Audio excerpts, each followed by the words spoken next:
It's time to sit back, relax, and listen to Change Your Attitude, Change Your Life. Change Your Attitude, Change Your Life will inspire, motivate, and empower you. Live your best life now. Listen, learn, think, and decide. Change your attitude, change your life. And now, here's your host, Joan Herman.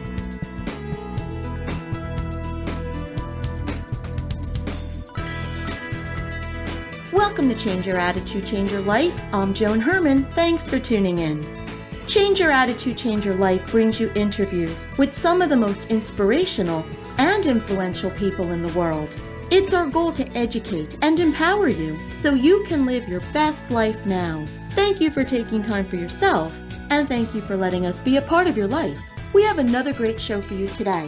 When today's guest, Kim Russo, was 9 years old, she discovered that she could communicate with the dead. Skeptical, she denied her talent for years. But as Kim reconciled her ability with her traditional upbringing, she embraced who she is. Kim is a medium, star of Lifetime Movie Network's The Haunting of, and author of the book, The Happy Medium: Life Lessons from the Other Side. She joins us today to talk about her journey, to demystify her work, and to help us learn how to access the energy that is around us. According to Kim, people often fear what they don't understand. Welcome, Kim. Thank you so much for joining us. Oh, wow. Thank you. That was my whole life wrapped up in one little short, brief thing, but that's true. How are you? I'm great, Kim. And you know, when I was reading your book, what I love about your story is, and I'm not really sure what we think of when we think of a person who is a medium, but when I got to know who you were, you're me. You could be my cousin, and you're like so many of us. You're a wife, you're a mom, and I could picture you at a home and school meeting at school. So you said you were 9 years old when you realized that you had this special gift. And what happened at that time? Well, I didn't really realize that I had this gift at 9 years old. I just knew I was the only one seeing these apparitions in my bedroom that I shared with my sister. Mm-hmm. Back then, I thought maybe I was hallucinating, but I knew that I saw what I saw. It was only later on in life, in my late 20s, that I realized that this is something I need to learn about and pursue, and just it was another world that was opening up to me that no one around me could teach me anything about because no one knew anything about it. So it began my journey and my learning curve. I needed to see how I was able to know what I knew, saw what I saw, and have people validate that the information I was giving them was accurate. Mm-hmm. I myself was just as curious to want to know, how am I doing this? This could not just be a fluke, right? And because it was too accurate, too much of the time.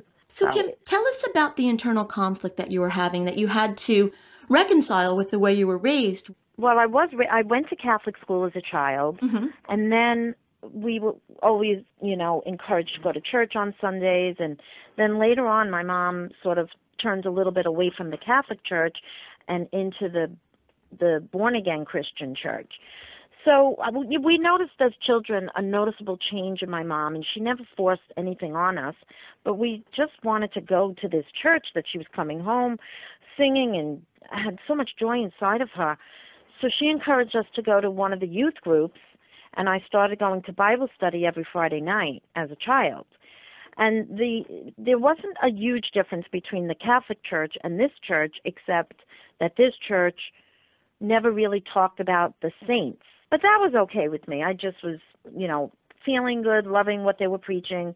The only thing was that they go strictly by what the Bible says, and in the Bible it's reinforced that you do not touch anything of the unknown or the paranormal. And it was my little secret that I wasn't reaching out to this other world, but they were reaching out to me. Mm-hmm. So I always was taught that if you commit a sin against God, you are a bad person and you're sinning. So I didn't want to be a sinner, but I knew that this gift was real, and I didn't know it was a gift. I just thought that, as they taught me, the devil was out to tempt me. Mm-hmm. And as a child, you really do believe what you're taught. That's basically how it works. And I was always thinking that, oh no, this is just the devil trying to get me in its evil clutches. So I had to unlearn those lies that I was taught, and that so many of us were taught growing up by organized religions and organizations. It's not just religions, it's schools, it's governments, it's so many truths that are not true at all. That began my journey. So Kim, explain what it is that you've learned about energy to help those people understand that may still be afraid of what it is you do. Well, basically the soul, that's who we really are, is not our bodies, not our three-dimensional bodies, but our soul is who we really are, the inside of the essence of us. And so science has proven that energy cannot be destroyed, and the soul is made up of pure energy. When we leave this three-dimensional body, we don't cease to exist. Everything about our consciousness stays intact. Everything, our opinions, we have a broader view when we leave the physical body. I call it the cage. We're in a cage right now. I always see it as a bird in a cage. So the bird is the soul, and the cage is the body. And when we leave the body, we just vibrate at another dimension, but we don't cease to exist. So that energy is always around us. It doesn't go anywhere except the physical body is the only thing that dies. The soul remains intact, 100%. And energy attracts like. Energy, thoughts are energy. So there are people who have the gift of reading other people's minds. There's people that have all sorts of gifts, but the only way they're able to do what they do is a transference of energy. So it's very scientific, more than it is religious or anything. And I have a scientific mind as well. Mm-hmm. So I like to commingle those two worlds and just come to one basic conclusion, and that's why I write about in the book how I'd like to demystify all of the hocus pocus and stereotypical titles that they put on mediums. They mm-hmm. stereotype us all the time.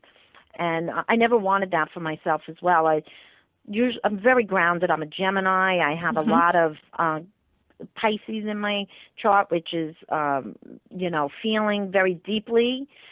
So I just had to say, hey, you know what? Regular people can give information and read energy. It's just like reading a book. It's no different. And energy is very real in whatever form you read it. Well, Kim, you're talking with another Gemini right here. So there are actually 4 of us in this interview today. Oh, wow. But Kim, for people that want to try to connect with loved ones, I believe that the signs are all around us. Can you offer a tip or two that something someone can do to make that connection? Oh, yes, absolutely. The first thing I teach my students is when you're trying to connect to anything outside of yourself or a loved one, the first thing to do is to put the analytical brain on the shelf. There is no thinking involved when you receive a message from your loved one.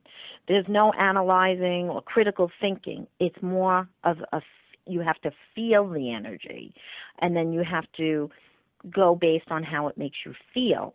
And when we give our loved ones instructions to send us signs, and they do, don't analyze that as well, because then we receive those signs, but then we want to question, was my mind making that up? Am I making it fit? And I always tell them, no, you're not. You asked and you received, but now you're trying to think it away. Mm-hmm. So we have to believe what we receive, and that's what's called faith as well. From your work and from connecting with those that have passed on, what are some important messages or lessons that you've learned that you'd like to share? There are so many lessons that I've learned. The biggest lesson of all is that this year, the Earth School is a very, very temporary situation. It's a blink of an eye as opposed to eternity. So the soul has no concept of time once it leaves the earth plane or the cage. It doesn't matter what time it is. The only reason we have time is for our physical bodies to sleep and for the earth to sleep. So it's day and night based on a mechanical instrument or the earth that needs to sleep. When we leave the physical body, love really is the true essence of who we are. So that's one of my main messages of everything that the spirit world likes to teach is if it's not contained in love, it's an illusion, and then that means it's fear. So the only thing you can have opposite of love is fear. And the spirit world comes to me to give me the messages to dispel people's fear of death. So every fear you have usually will lead to a fear of death. I always give an example. If you're afraid of drowning, why? Why are you afraid of that? Because you'll die. So everything leads to death in fears. So if the spirit world tells you, hey, there really is no death, there's just the death of the body, but you do continue to live, then people don't worry about dying, and they know they're going to see their loved ones again, and they know that this is temporary. It doesn't make it easy. People will still fear having to leave what they know, but this is basically the little layover, and this is not where we came from, the earth. This is just where we're coming for a temporary time. And where our loved ones are is where we originated from. So they're really the ones, when you hear the term, I'm going home, they really are truly going home. That is our home. And that's what they teach me, to teach others. The book is The Happy Medium, Life Lessons from the Other Side by Kim Russo. If you'd like to learn more about Kim or her work or about her book, you can visit the website, kimthehappymedium.com. Kim, in our final moments, what is the takeaway? What is the one thing you want our listeners to remember? I want our listeners to remember who they really are. And they are not their acquired positions, titles. They are love, and they are part of the divine. And so if they are part of the divine and they're not separate from the divine, then they have to know that fear has no place in the human soul. So love really is all there is. And it sounds a little sappy, but it's the true divine nature of who we really are. And that's huge. That's a huge revelation, because people's fears block them from everything that's good for them. Where can our listeners watch your show? On the Lifetime Movie Network, LMN, and typically it aired on Saturday nights. Right now, the network is making a decision as to where to air the remaining episodes that I filmed, so it's a little bit on hold, but they can watch it on the Lifetime Movie Network's website. It's mylifetime.com. Kim, thank you so much for being here. Your work is fascinating, and it's full of wonderful messages that I think can really impact all of our lives. So thank you for being here and for sharing. Thanks so much for having me. We'll be right back.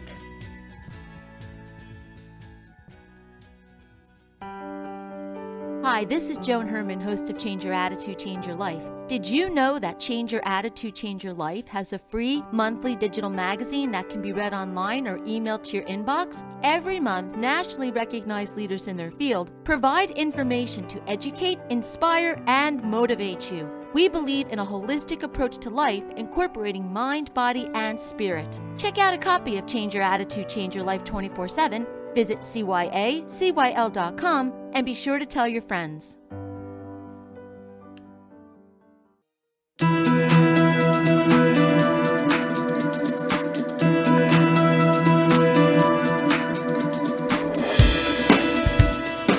Thank you for joining us today. We hope you found the show informative. At Change Your Attitude, Change Your Life, we believe that knowledge is power. Take what you've learned, apply it, and live your best life now. Remember that the information provided are the opinions of our guests and should never replace the advice of a professional who knows your personal situation. If you'd like more information, visit our website, cyacyl.com. That stands for Change Your Attitude, Change Your Life. While on the site, listen to past shows on demand, read the digital magazine, and be sure to follow the show on Facebook and Twitter. Until next time, this is Joan Herman. Thanks for tuning in.